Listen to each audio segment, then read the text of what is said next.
Assalamu alaikum, ladies and gentlemen. My name is INAM, and today I would like to thank the organizing committee of International E-Conference of Advanced Marketing for providing me the opportunity to present the research topic that states inhibiting unethical pro-organizational behavior, harnessing the effects of responsible leadership and leader-member exchange.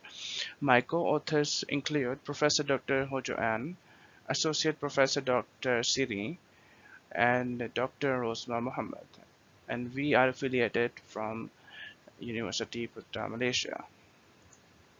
I will discuss about the outline. We discuss about the study construct, research background, literature review, problem statement, then discuss about the significance of study, research framework and hypothesis, measures, methodology, results, summary of the results, and in the end we will discuss about the implication, limitation, future directions, and the conclusion. Now discussing about the study constructs which I have used for this study. First of all, ethical progression behavior, which was actually introduced by Empress in 2010.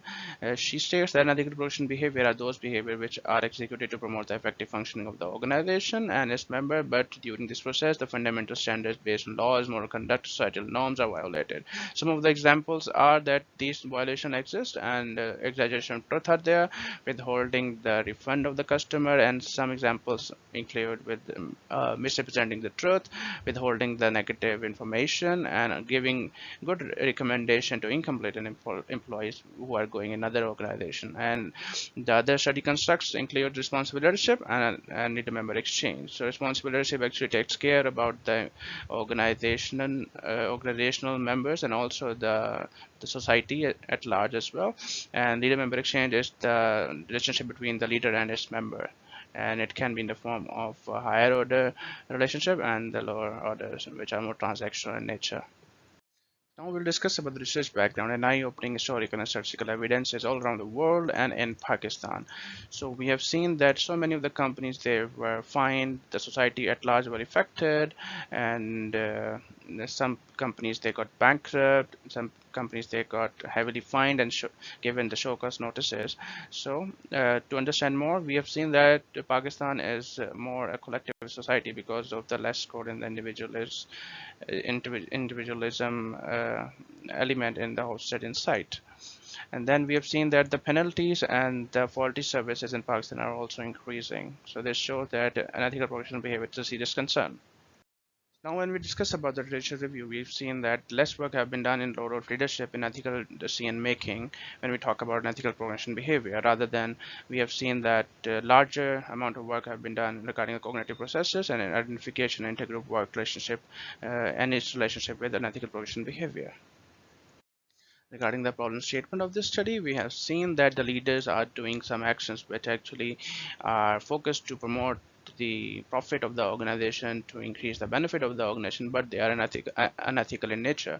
So in that case, we need a leader who actually takes care of the stakeholders inside and outside the organization, because when the leader will care, maybe the leader will make decisions which are ethically sound and which will not impact the stakeholders in the long run.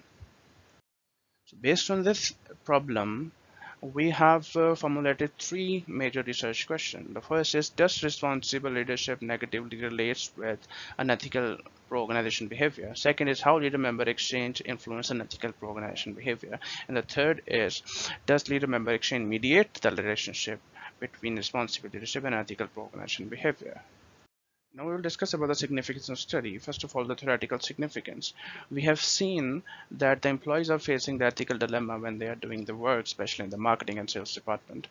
So they face the ethically oriented dilemmas in which they have to do certain actions which either can benefit the organization or it can make profit, whether it can be unethical or ethical. So we have this study will add knowledge to that.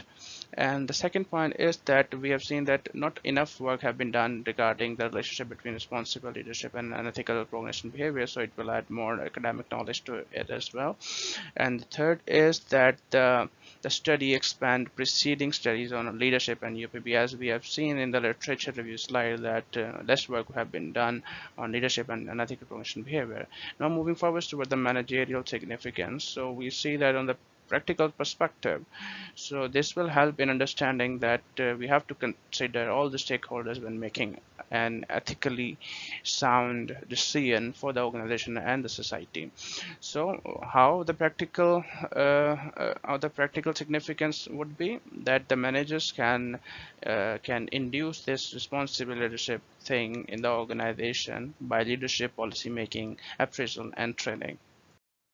So the research framework of this study integrates social learning theory, which states that the employee will imitate the behavior of responsible leader, that how he cares the society and the employees in the organization, and will do less unethical progression behavior in the organization. And when we state the social learning theory, it explains the model in a way that the employees will see that the leader is caring them and doing them responsible action, and they try to do the reciprocal behavior, and they think there's an obligation for them to do those actions which actually the responsibilities are doing. So in that way they they not do an ethical progression behavior, or in a sense they are engaged in lesser unethical progression behavior than in other situations. So these are some of the hypotheses which is explaining the model. So we have used the measures from the other sources, and we have included social desirability because we are taking an ethical progression behavior, which is a very sensitive construct to measure to get the responses from. So that's why to understand, to know that if the employees are giving the desirable results or not, we took social desirability as a control variable, and we also took age and tenure as a control variable. Regarding the methodology, we have chosen the correlation deductive and quantitative approach. We took marketing and sales employees in Pakistan, 2-wave study in time 1 and time 2. We took some of the variables in time 1 and some in time 2, and took 200 responses, and 93% response rate were there. Pervasive sampling technique was used, and took data in July to August in 2019, sent questionnaires via Google form and the follow-up and messages, and we used the SPSS and MOS as a tool to analyze the data. Now here comes the results.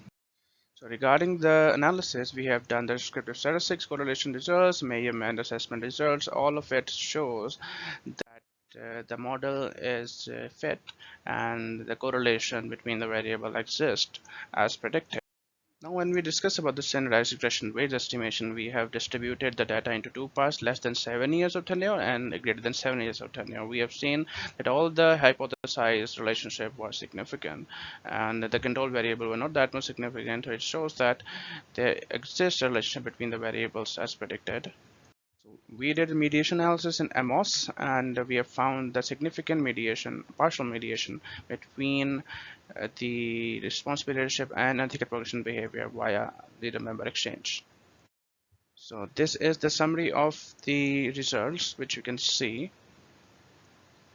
So now discussing about the theoretical implication, we have seen that we have integrated the social learning theory and social exchange theory, and the results were significant.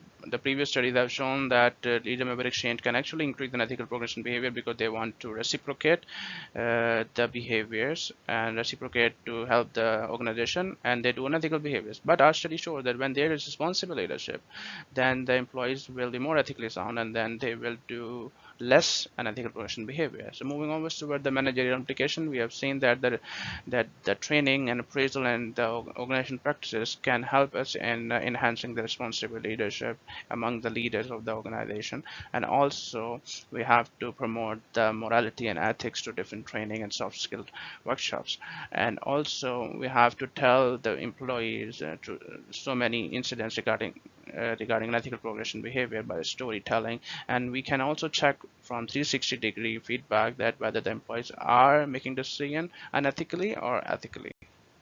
So the limitation and recommendation for future studies can also include understanding the mediating, moderating, independent, dependent variables in different culture and the geographical boundaries. Can also find the outcome of an ethical progression behavior in the form of emotional outcome like guilt, shame, and cognitive dissonance.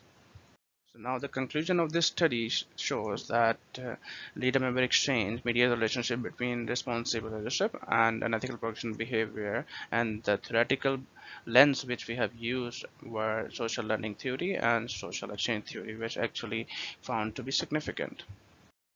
Thank you so much from my side, and thanks for listening.